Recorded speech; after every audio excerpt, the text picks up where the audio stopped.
Hello, 610, 612, and 617. You might be wondering to yourself, Miss G, why are you recording yourself over the break?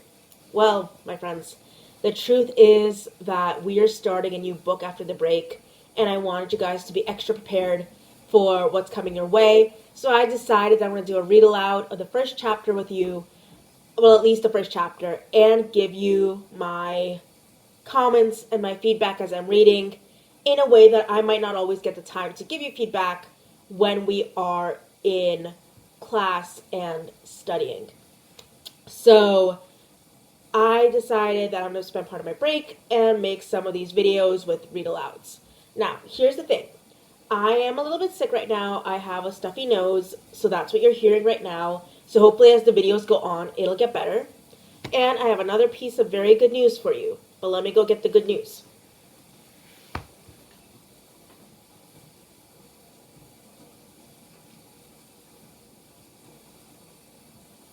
The good news is that because I'm recording from home, I can in fact bring my dog.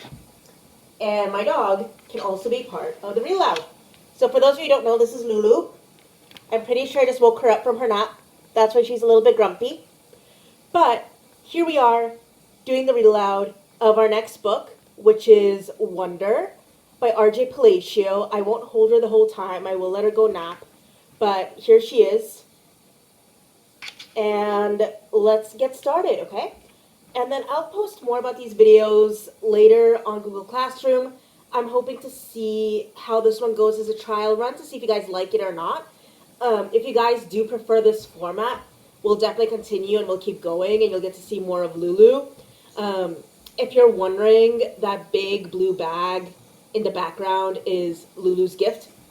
So she doesn't know what's in there yet, or at least I don't think she knows what's in there yet, but we'll see.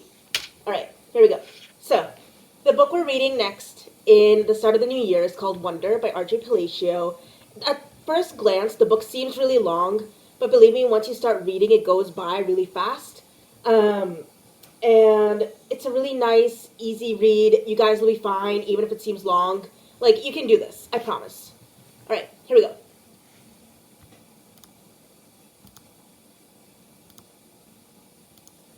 So,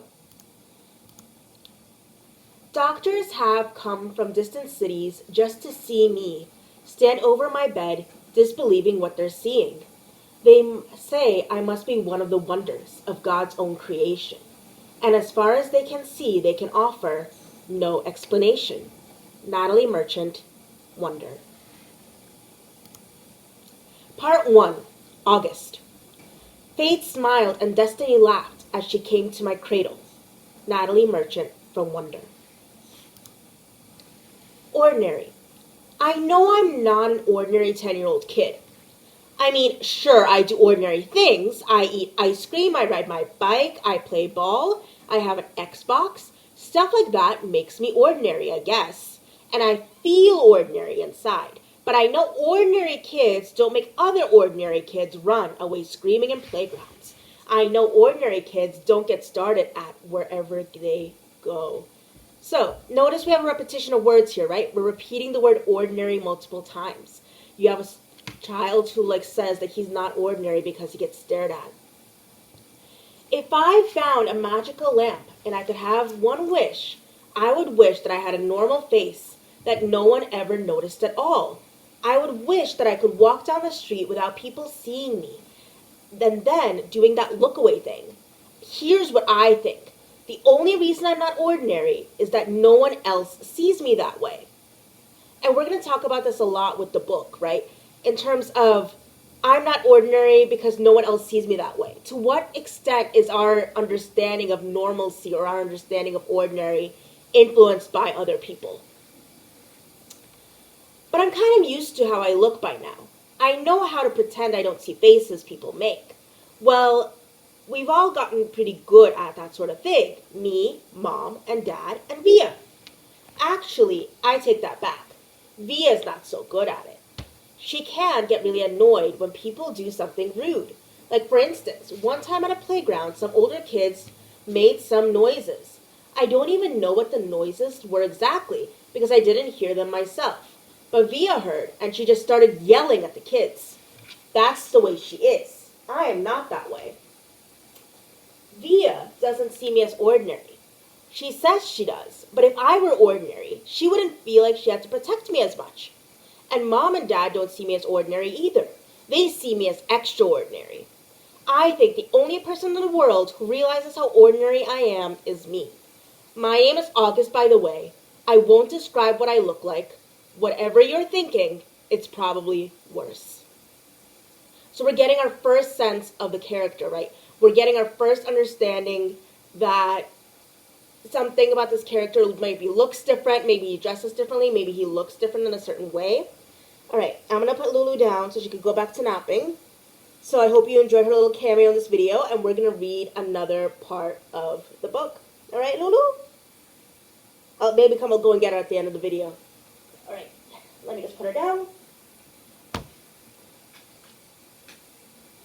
All right, so we have so far a repetition of the word ordinary, right? And remember, one of the things that we learned in class is whenever words get repeated multiple times, that means the author wanted to say something. The author wanted to show something either through the word or its importance, right? We also talk about repeating words in poetry in the fact that when words repeat, there's something important being said. We need to pay attention to it as readers.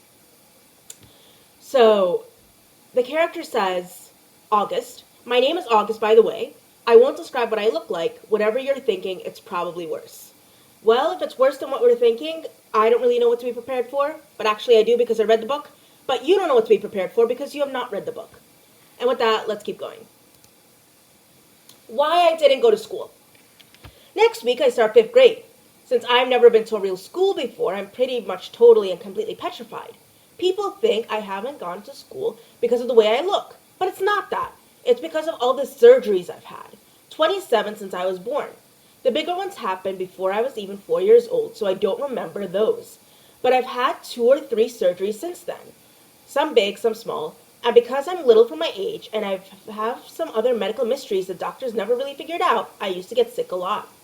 That's why my parents decided if it was better if I didn't go to school. I'm much stronger now, though.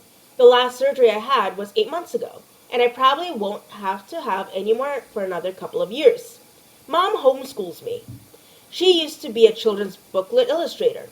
She draws really great fairies and mermaids. Her boy stuff isn't so hot, though. She once tried to draw me a Darth Vader, but it ended up looking something like a weird mushroom-shaped robot. I haven't seen her draw anything in a long time. I think she's too busy taking care of me and Via. I can't say I've always wanted to go to school because that wouldn't be exactly true. What I wanted was to go to school, but only if I could be like every other kid going to school. Have lots of friends and hang out after school and stuff like that. I have few friends, really good friends now. Christopher is my best friend, followed by Zachary and Alex. We've known each other since we were babies. And since they've always known me the way I am, they're used to me. When we were little, we used to have playdates all the time, but then Christopher moved to Bridgeport in Connecticut.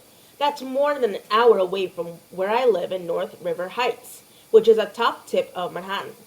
And Zachary and Alex started going to school. It's funny, even though Christopher is the one who moved far away, I still see him more than I see Zachary and Alex. They have all these new friends now. If we bump into each other on the street, they're still nice to me though. They always say hello.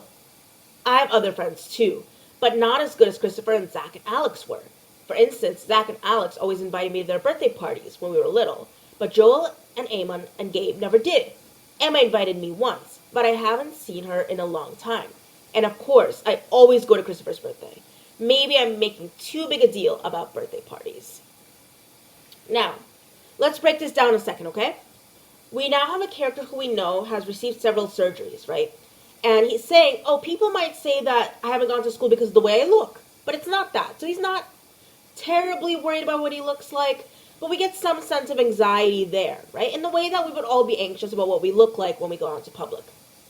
Now, what's interesting here is these last 2 paragraphs. He goes into a lot of depth describing the people he knows and the people who hang out with him, right?